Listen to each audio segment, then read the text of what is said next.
Hello my shining stars, कैसे हो आप? आपने सभी काम कर लिया?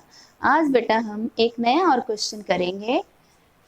इन a relief fund for the victim of a cyclone hit state, each family of a city donated rupees 250 if the number of families in the city was आपके पास 1,24,827. Find the total amount donated by them for the fund. अब आप cyclone hit state क्या है कि ऐसी state जहाँ पे कोई तूफान आता है, तो तूफान होने के कारण क्या होता है कि वहाँ बहुत ज़्यादा आपकी जैसे नुकसान भी होता है। तो अब क्या है, एक रिलीफ फंड ने क्या किया है एक स्टेट के लिए कि एक फैमिली ने 250 रुपए डोनेट किए हैं और जो टोटल फैमिलीज थी वो 1,24,827 थी। तो अब हमने ये बताना है कि जो टोटल फैमिलीज ने टोटल कितना अमाउंट डोनेट किया है। तो अब ये देखेंगे हम कैसे निकालेंगे। अब ज़्यादा फैमिलीज हैं तो ज़्यादा रुपए डोनेट करेंगे, इसका मतलब आपने क्या निकालना है, इस क्वेश्चन के अंदर मल्टीप्लिकेशन करनी है। तो देखिए आप कैसे करेंगे, इसकी स्टेटमेंट बनाएंगे। तो आपके पास टोटल फैमिलीज कितनी हैं? टोटल फैमिलीज हैं 1,24,827। अब वन फैमिली ने कितनी रुपए डोनेट किए हैं? Money donated by one family, एक फैमिली ने 250 रुपए डोनेट किए हैं। तो अब टोटल अमाउंट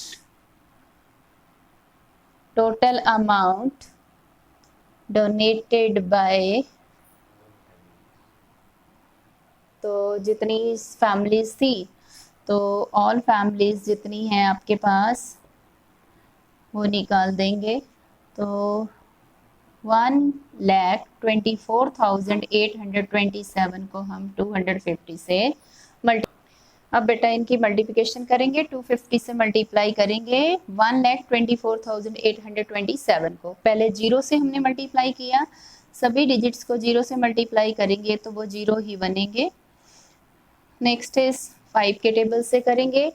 5 7 जा 35, 3 कैरी, 5 2 जा 10, 10 में 3 प्लस कर दिया 13, 5 8 जा 40, 40 में 1 प्लस कर दिया 41, 4 कैरी, 5 4 जा 20, 20 में 4 प्लस कर दिया 24, फिर 2 कैरी हो गए, फिर 5 2 जा 10, 10 में 2 प्लस कर दिया 12, 1 कैरी, 5 1 जा 5, 5 में 1 प्लस कर दिया 6। फिर हम 2 के टेबल से कर लेंगे डिवाइड, इसको मल्टीप्लाई, 2 7 जा 14, 1 कैरी, 2 2 जा 4, 4 में 1 प्लस कर दिया 5, फिर 2 8 जा 16, 16 का 1 कैरी हो गया, 2 4 जा 8, 8 में 1 ऐड कर दिया 9। तो आपके पास 2 2 जा 4 एंड 2 1 जा 2, इन सभी नंबर्स को हम ऐड कर देंगे।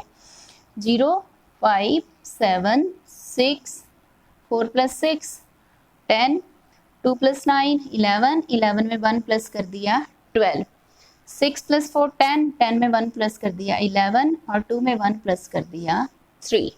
तो आपके पास इतने रुपए उन्होंने डोनेट किए। अब देखो बेटा इसकी प्लेसेस के अकॉर्डिंगली इसको आप लिख सकते हैं। तो हमारे पास 3,12,06,750 रुपीज़ डोनेट किए। Next question number 4th, a builder constructs 235 flats in a society.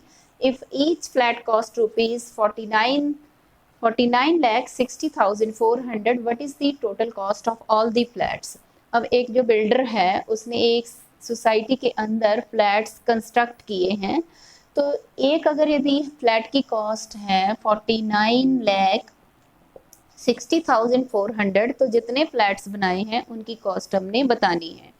तो क्या करेंगे, ज़्यादा फ्लैट्स होंगे तो उनकी कॉस्ट क्या होगी, ज़्यादा होगी। तो कॉस्ट ऑफ वन फ्लैट कितनी है आपके पास, ₹49,60,400। तो अब हमने कितने फ्लैट्स की निकालनी है कॉस्ट, 235 फ्लैट्स की। तो इनकी कॉस्ट ज़्यादा होगी ना बेटा। 49,60,400 को हम 235 से मल्टीप्लाई कर लेंगे। इसकी मल्टीप्लिकेशन का जो आंसर आएगा उसको आपने बेटा यहाँ लिख देना है।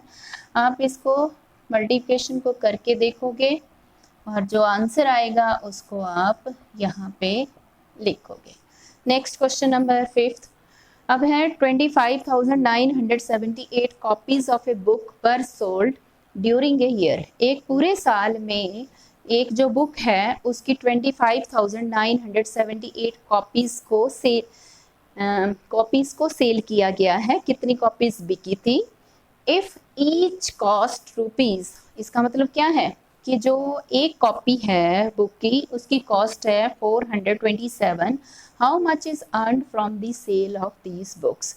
तो ये बताना जितनी उसने टोटल बुक्स बेची हैं उनकी कॉस्ट हमने बतानी है कितनी होगी। अब ज़्यादा बुक्स सेल करोगे तो उनसे आपको ज़्यादा रुपए मिलेंगे, ज़्यादा अर्निंग होगी। तो how much is earned from the sale of these books. तो सबसे पहले हम कैसे लिख सकते हैं इसकी statement? Money earned from the sale of one book और money earned from the sale of 25,978 copies of a book. एक बुक की कितनी कॉपीज हैं? 25,978। इस क्वेश्चन की स्टेटमेंट को बेटा लिख के आप रखना और मैं आपको क्वेश्चन पुट करूंगी कि आपने ये स्टेटमेंट कैसे लिखी है। That's all.